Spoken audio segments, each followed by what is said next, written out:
No capítulo de hoje, outros dois animais entram em cena na segunda visão de Daniel, um carneiro e um bode. O segredo por trás desses animais você confere agora aqui no canal Bendito. Então, pegue sua Bíblia e vamos para mais um capítulo da nossa série.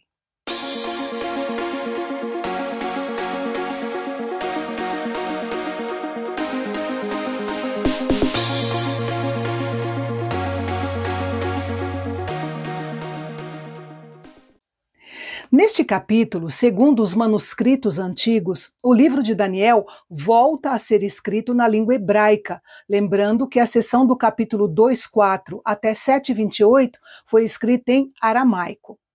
Esta visão aconteceu no terceiro ano do reinado de Belsazar, antes daquele banquete fatídico descrito no capítulo 5. Uma vez que Daniel estava prestes a descrever a vitória dos medos e persas sobre os babilônios, Deus o levou em visão até a futura capital do Império Persa, Suzã, que ficava na província de Elão. Ali, às margens do rio Ulai, Daniel viu um poderoso carneiro que tinha 2 chifres, representando o Império Medo-Persa, que sucedeu ao Império Babilônico. Não era exagero usar um carneiro para representar esse império. O historiador Amiano Marcelino afirmou que o governante persa carregava a cabeça de um carneiro enquanto liderava o seu exército. O carneiro da visão de Daniel tinha um chifre mais alto que o outro. Esta foi uma previsão exata da parceria entre os medos e os persas, pois os persas surgiram depois dos medos, mas se tornaram maiores e mais fortes, o que explica por que o chifre mais alto surgiu por último. O carneiro avançou para oeste, norte e sul, e de fato o Império Medo-Persa exerceu seu poder ao norte contra os citas, ao sul contra os egípcios e ao oeste contra os gregos. No lado leste, tomou posse de alguns territórios, mas não realizou grandes conquistas. Na continuação da visão, Daniel viu um bode vindo do ocidente representando o Império Grego. A princípio, o bode tinha apenas um chifre notável entre os olhos, que mais tarde foi quebrado e no lugar nasceram 4 chifres notáveis. Pela história antiga, sabemos que o bode tinha uma representação comum entre os gregos. O bode vinha correndo do oeste sem tocar o chão. Essa descrição profética provou ser precisa, pois o Império Grego surgiu do oeste dos impérios anteriores e surgiu muito rápido. Teve um governante notável, Alexandre o Grande, que guerreou com o Império Medo-Persa, representado pelo carneiro. Os gregos e os persas travaram algumas das maiores e mais ferozes batalhas da história antiga, até que finalmente o Império Grego conquistou o Império Medo-Persa e cresceu muito. A grandeza do Império de Alexandre não residia apenas em seu vasto domínio, mas também em seu poder cultural. Ele estava determinado a disseminar a cultura e a língua grega por todas as terras que conquistasse.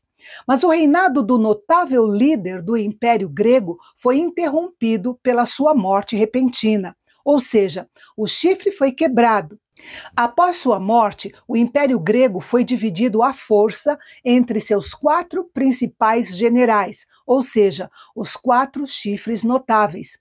Eles governaram em seus próprios domínios e não como um império unificado. À medida que Deus guiava a história, ele usou a paixão de Alexandre pela disseminação da cultura grega para preparar o mundo para a proclamação do Evangelho de Jesus Cristo. Graças à influência de Alexandre, o grego koiné, que é o grego mais popular, tornou-se a língua comum do mundo civilizado e também a língua original em que o Novo Testamento foi escrito. De um dos 4 chifres notáveis mencionados no versículo 8, surgiu um pequeno chifre que se tornou excessivamente grande e se estendeu para o sul, para o leste e para a Terra Gloriosa, ou seja, a terra de Israel. Podemos identificar o cumprimento histórico desse pequeno chifre com Antíoco Epifânio, que governou a Síria e as terras de Israel pouco mais de 150 anos antes de Cristo, depois de usurpar o trono de seu irmão Seleuco, que tinha sido um dos generais de Alexandre o Grande. Antíoco Epifânio assassinou outros governantes e perseguiu terrivelmente o povo de Israel. Ele queria que eles se submetessem à cultura e aos costumes gregos e estava mais do que disposto a usar assassinatos e violência para obrigá-los. Ele blasfemou contra Deus e até exigiu adoração a si mesmo. Além disso, pôs fim aos sacrifícios e profanou o templo de Jerusalém. Ele se opôs totalmente a Deus e parecia que estava indo muito bem. Continuando a visão, Daniel ouviu um anjo falando para o outro que a profanação de Israel e do templo do Senhor, no caso por Antíoco Epifânio, duraria 2.300 tardes e manhãs, segundo o texto hebraico. Isso daria um total de quase 7 anos. Esta passagem se cumpriu antes da época de Jesus. Ele reconheceu que o templo havia sido devidamente purificado da profanação trazida por Antíoco Epifânio quando ele compareceu à festa da dedicação. Esta profecia, incrivelmente específica, foi escrita cerca de 350 anos antes da época de Antíoco Epifânio. Um cumprimento profético grandioso como este demonstra que Deus não apenas conhece o futuro, mas também o dirige. Daniel ainda estava no meio da sua visão, às margens do rio Ulai, quando ouviu alguém dizer ao anjo Gabriel para explicar a visão ao profeta. Quando Gabriel se aproximou de Daniel, ele temeu, caiu sobre o seu rosto e perdeu os sentidos. Mas o anjo o levantou e lhe fez saber o significado da visão.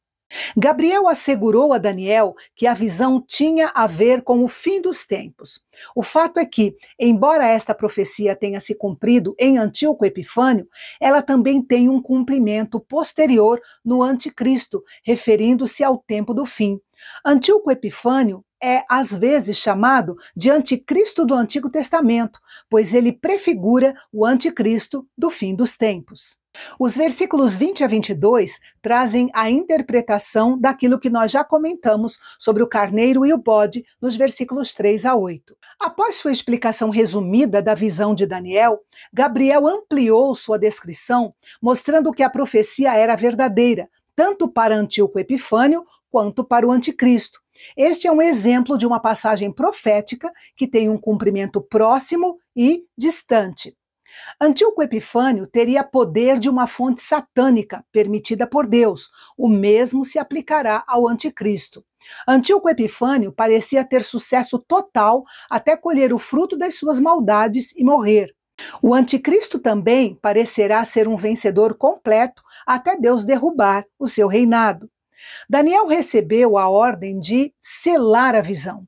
Para ele, em seus dias, a visão se referia a um período muito distante do seu cumprimento final. Como resultado dessa experiência de receber a visão, Daniel ficou fraco e doente por alguns dias. Nessa época, ele tinha cerca de 70 anos. Talvez uma das causas do seu colapso físico e emocional tenha sido o fato de sentir o peso do sofrimento pelo qual o seu povo iria passar. Quando recuperou sua saúde, o profeta voltou às suas atividades no palácio, mas ainda estava intrigado com tudo o que tinha visto. A razão pela qual ninguém entendeu a profecia foi porque a visão estava selada para se cumprir num futuro distante da época de Daniel. Mas para nós, o livro da profecia não está selado, como disse o anjo ao apóstolo João. Não seles as palavras da profecia deste livro, porque próximo está o tempo.